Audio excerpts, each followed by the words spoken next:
Greetings to you out there, my brothers and sisters, and welcome to Stewardship Lifestyle Presentations. My name is Pastor Munaiwa, and welcome to these presentations. I'm glad and happy that you have joined us wherever you are. You can actually invite your friends to join this. Today we are going to be focusing on giving back. Why giving back? And why is giving so important? You remember John 3 verse 16, for God so loved the world that he gave his only begotten son. Giving is a sign of something. Giving is a sign of the fulfillment of genuine love. If you love, you give. So giving back is also a way of showing your appreciation of what could have happened in your life. So we want to recognize the importance of giving back.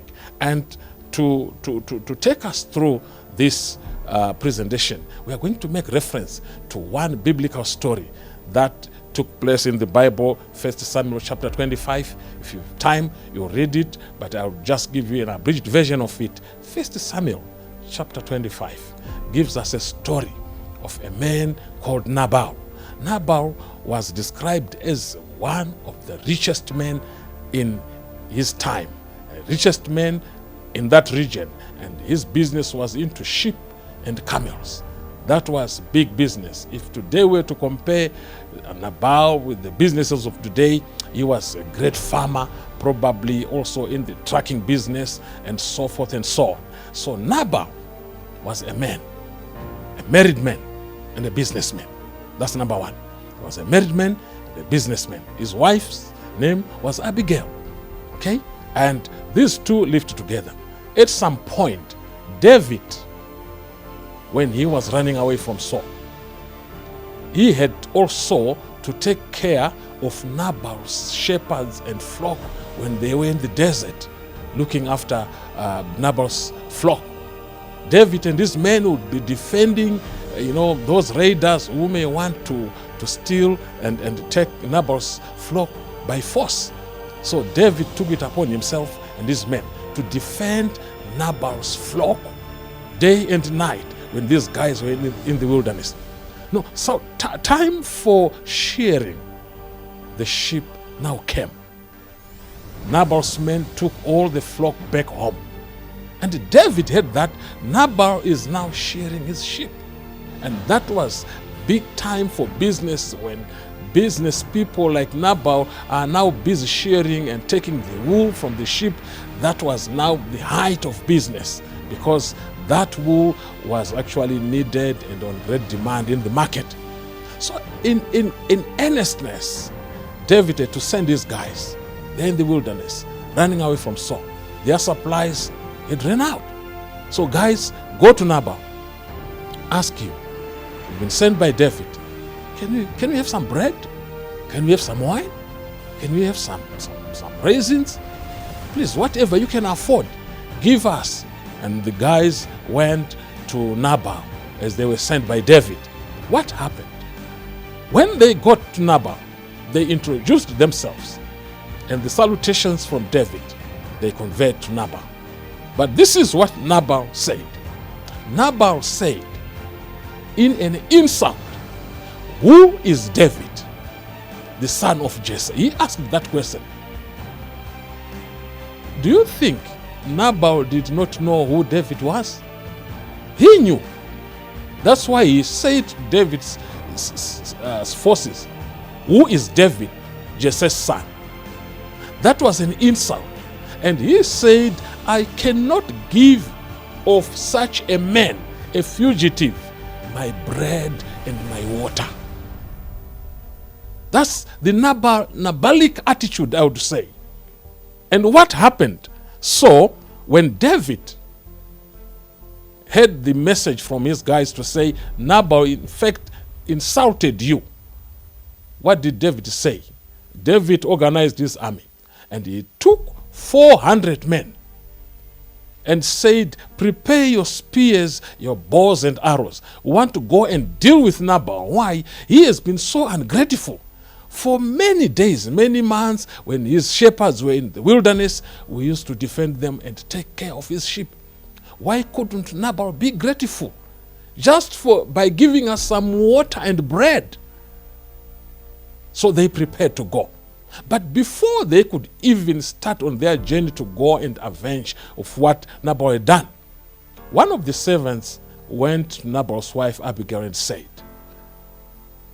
"My queen, you know what your husband did? He insulted David's men who had come to request for bread and water."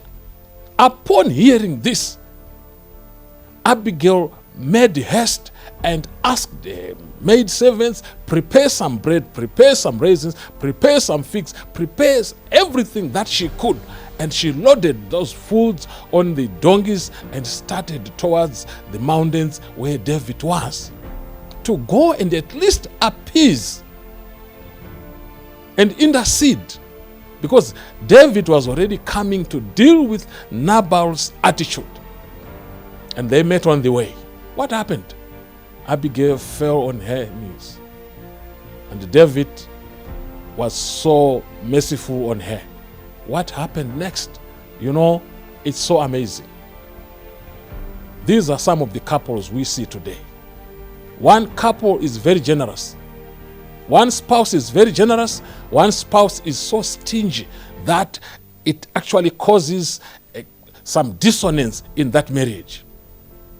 This was the setup in Nabal's family. Nabal was so stingy. Abigail was so generous. Unfortunate. It was a very unfortunate setup in such a family. We usually know couples can always agree to do something. You remember Ananias and Sapphira? They agreed to cheat. At least they agreed. I don't mind about the cheating, but I'm saying Ananias and Sapphira agreed. They spoke with one voice, but not with Nabal and Abigail.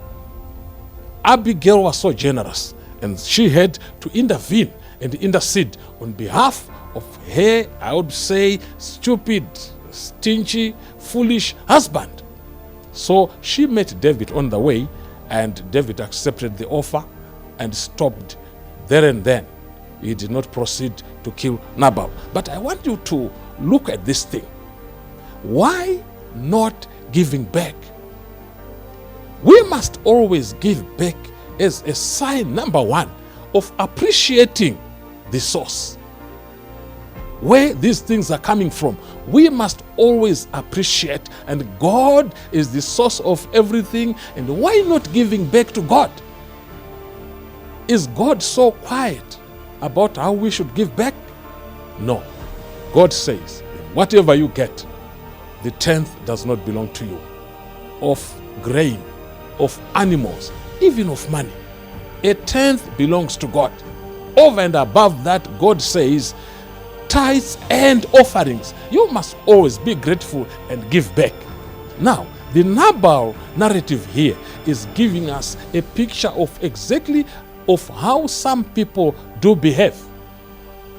When the Lord has blessed us and protected our wealthy, just like what David was doing in protecting Nabal's flocks, we sometimes give back as thanks to God an insult by asking certain questions such as, what does the church need that money for? It is my money. I worked for this money. I sweated alone. No, Nabal did not sweat alone. David and his army sweated also in order for them to protect Nabal's flock. I hope you are getting the sense out of this. And ladies and gentlemen, this is what actually happened in the end. Abigail went back home. If you read the whole chapter, 1 Samuel chapter 25. Abigail went back home. That evening, she said, I want to talk to my husband. But when she saw her husband, the man was so drunk that she could not even knock sense in him.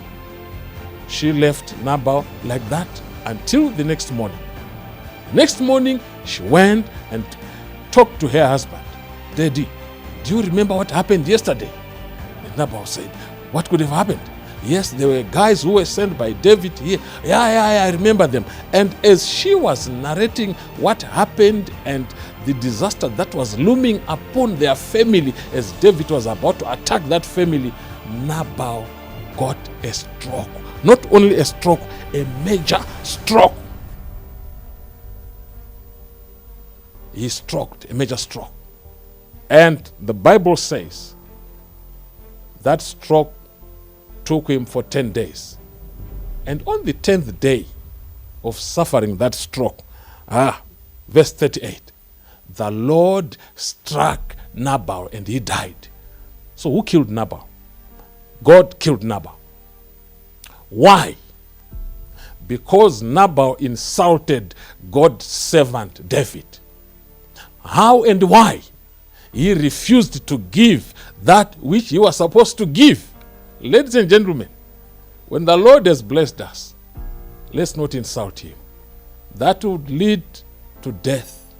So many people are actually digging their own graves today as a result of the wealth that they have in their hands, forgetting the source. Who is protecting you in these inflationary environments? Who is protecting your wealth from robbers? Who is protecting your wealth from anything that can harm your wealth? Who is protecting those things? At the end of the day, you fail to give back. The Lord is saying, I will deal with you. The long and short of the story is, Nabal died. Abigail, the generous woman, was now at liberty to get married. And guess who married Abigail? David married Abigail. Who enjoyed Nabal's wealth? David and Abigail enjoyed Nabal's wealth. David was a singer, Abigail was a generous woman. What a couple at the end of the day. My brothers and sisters, I want to implore you, learn to give back as a way of appreciating what the Lord has done to you. Stop questioning. Don't be selfish. Verse 36 says, Nabal even preferred to host a feast for himself, not even giving basic bread and water to the armies of David. The Lord struck him dead. Remember, if you give back, you are saying, God has been my provider. If you insult God, one day, that wealth will be enjoyed by someone. Would you like to happen that way? I guess not. God bless you as you're contemplating on the spirit of giving back. Be generous about God's work, God's mission, and other people around you. Be generous. God will bless you. Until we meet again next time, please remain blessed. God be with you.